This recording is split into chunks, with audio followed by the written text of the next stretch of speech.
विमल बोलो जुबा केसरी, हर पल मनाओ केसरी त्योहार। किस ओर इशारा कर रहे हैं ये देश, हमारी नौनिहाल, हम किस तरफ ये ले जाने की कोशिश कर रहे हैं? की गई जो लिखी है वो मंगलवार को रिपोर्ट हुई और बुधवार को इसका कॉग्निजेंस लिया। ये मूल बात है कि सुप्रीम सीजीआई ने ये बात कही कि ये बड़ा डीप रूटेड है, इसकी जड़ें बहुत गहरी हैं। जिन वकीलों ने इस पर विरोध दर्ज कराया उनका ये कहना था कि क्या शासन के तीनों अंगों में सबसे ज्यादा न्यायपालिका का जिक्र करना ही जरूरी था।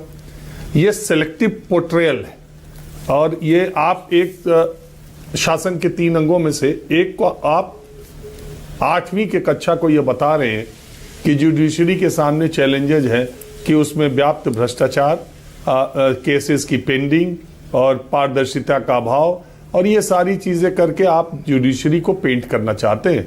और इसका बड़ा तगड़ा संज्ञान लेते हुए सीजीआई ने जो बात कही कि शाम होते होते एनसीईआरटी ने उसको वापस लेने का फैसला किया और कहा कि ये त्रुटिपूर्ण तरीके से इसमें आया है।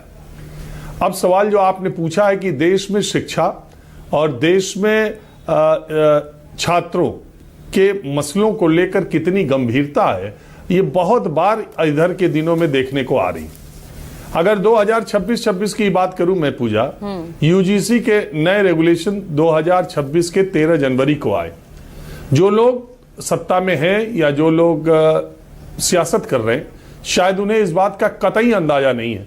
मैं 1 दर्जन विश्वविद्यालयों को होकर आया हूं, जिसमें दिल्ली विश्वविद्यालय है, जेएनयू है, लखनऊ विश्वविद्यालय है, इलाहाबाद विश्वविद्यालय है, गोरखपुर है, तमाम बीएचयू है, संस्कृत विश्वविद्यालय है। मैं तमाम विश्वविद्यालयों में होकर के आया हूं। पूरा माहौल विषाक्त कर दिया यूजीसी के इस रेगुलेशन ने। डिग्री कॉलेजेस तक में लोगों को इस बात का पता नहीं, यूजीसी के जिन लोगों ने ये बनाने का काम किया उन्होंने क्या सोच करके किया। छात्रों और अध्यापकों में इसको लेकर इतना माहौल खराब हुआ जिसका जिक्र किया नहीं जा सकता। हुआ क्या हुआ कि ये मामला जब विरोध और समर्थन के बीच, पहले तो विरोध हुआ, फिर सुप्रीम कोर्ट ने जब इस पे स्टे कर दिया। अभी कल ही कॉन्स्टिट्यूशन क्लब में एक बड़ी संगोष्ठी थी इसके समर्थन में और उन लोगों ने तय किया कि मार्च के दूसरे हफ्ते में वो एक बड़ा आंदोलन इसके लिए करेंगे। समर्थन और विरोध दोनों को लेकर के तेज हो रहा है। और यूजीसी जैसी संस्था जो 70 साल पुरानी संस्था है, देश के सारे उच्च शिक्षण संस्थानों के नियमों, मापदंडों को तय करने का, सिलेबस का, परीक्षा प्रणाली का, सब कुछ यूजीसी को तय करना है। और उसकी हालत ये है कि वो एक ऐसा बना रही है रेगुलेशन जिससे कि माहौल और जो सुधर रहा था, ऑलमोस्ट सुधर गया था, वो वहां पर जाकर के उसमें पेट्रोल लगा देने जैसी बात कर दी इस रेगुलेशन में। ये ऐसे ही हो जा रहा है, पता नहीं चल रहा है। और कोर्ट अगर ना आती तो देश में क्या स्थिति होती आप ये सोचिए। अब दूसरी बात, आप 8वीं को एक तरफ हायर एजुकेशन में ये है, 8वीं में ये है। संजीव जी अभी परसों ही रिपोर्ट कर रहे थे नीट पीजी के केस में, आपने देखा ही रिजर्व कैटेगरी के लोग -40 तक और जनरल कैटेगरी के लोग भी 800 के नंबर के इम्तिहान में 4 नंबर पाने वाला ऑर्थोपेडिक का एमएस डॉक्टर बनेगा। और सरकार और परीक्षा कराने वाली जो एजेंसी है वो सुप्रीम कोर्ट में जाके कहती है कि ये मेडिकल कॉम्पिटेंस का एग्जाम नहीं है एमडीएमएस, वो तो डॉक्टर हो ही गया, जो एमबीबीएस हो गया वो डॉक्टर हो गया। अरे 800 में 4 नंबर पाने वाला ऑर्थोपेडिक का सर्जन में काउंसलिंग हो जाएगा। अभी वो भी मामला सुप्रीम कोर्ट ने कहा नहीं, अगर ऐसा है तो ये दक्षता परीक्षा है, ये इसमें हम होली के बाद इसकी सुनवाई करेंगे। क्लैट एग्जाम है, देश के टॉप एनएलयूज में जाने के लिए बच्चों का जो क्लैट का एग्जाम है, उसमें एक सवाल ऐसा पूछा गया जिसके 2 सवाल जवाब सही है। इलाहाबाद हाई कोर्ट ने उस पर रोक लगा दी, कहा फिर से मेरिट लगाओ और फिर से मेरिट करके फिर से काउंसलिंग करो। और फिर उसके लिए 1 महीने वो कोर्ट की वजह से 15-20 दिन का मामला इधर उधर हुआ। फिर डबल बेंच में अपील हुई है तो उन्होंने वो स्टे किया। छात्रों के, आप कोई भी परीक्षा देख लीजिए, कोई भी एग्जाम देख लीजिए, एक बार आता है एग्जाम होगा, दोबारा आता है कि टाल दिया गया, फिर कोर्ट में चला गया, सब ये हो गया, किताबें छप रही अरे एक्सपर्ट कमेटी, एनसीईआरटी, ये सारे लोग जो इसमें शामिल थे, अभी खबर आ रही है सूत्रों के मुताबिक कि कानून मंत्रालय से इसकी कोई जानकारी ली भी नहीं गई, कोई राय भी नहीं ली गई।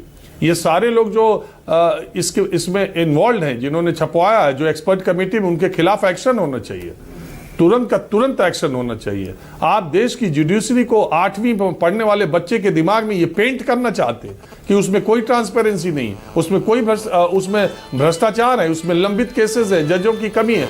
ये सारी चीजें पता है इस देश के ब्यूरोक्रेसी के लोग, इस देश के पॉलिटिशियंस, इस देश के मिनिस्टर्स, उनके खिलाफ कितनी शिकायतें सबसे ज्यादा। और वो कहते हैं ना कि मुर्गी पहले हुआ कि अंडा, ये एक बहस बहुत पहले से चालू है।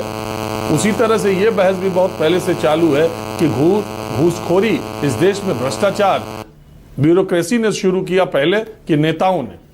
जुडिशरी को आप पेंट कर रहे हैं। और एग्जीक्यूटिव और लेजिस्लेचर के बारे में आपका क्या ख्याल है? अभी आप ही आज ही की अखबार के खबर है पूजा कि 2004 में 8,000 रुपए की नौकरी पाने वाला उड़ीसा का माइनिंग विभाग का एक जिले लेवल के कर्मचारी के घर रेड पड़ी है। कल 30,000 रुपए वो घूस ले रहा था। 4 करोड़ 37 लाख रुपए उसने ट्रॉली बैग में रखे थे। 10-10 उसके बैंक खाते हैं, अभी उसकी जांच आनी बाकी है। 4 करोड़ 37 लाख रुपए कैश बरामद हुए। उड़ीसा में सबसे बड़ी कैश की बरामदगी है किसी सरकारी कर्मचारी के। तो ये जैसा सीजीआई ने कहा है कि ये बहुत डीप रूटेड है। हम समझ रहे हैं कि इसकी जड़ें कितनी गहरी हैं और क्या संदेश दिया जाने वाला था। हम चुप नहीं बैठेंगे और संविधान को और जुडिशियल इंटीग्रिटी को बचाने के लिए जो कुछ भी होगा वो हम करेंगे। अब आप बताइए, अगर ये मामला कोर्ट नहीं जाता तो क्या होता? वो तो किताबें कल वापस ली गई।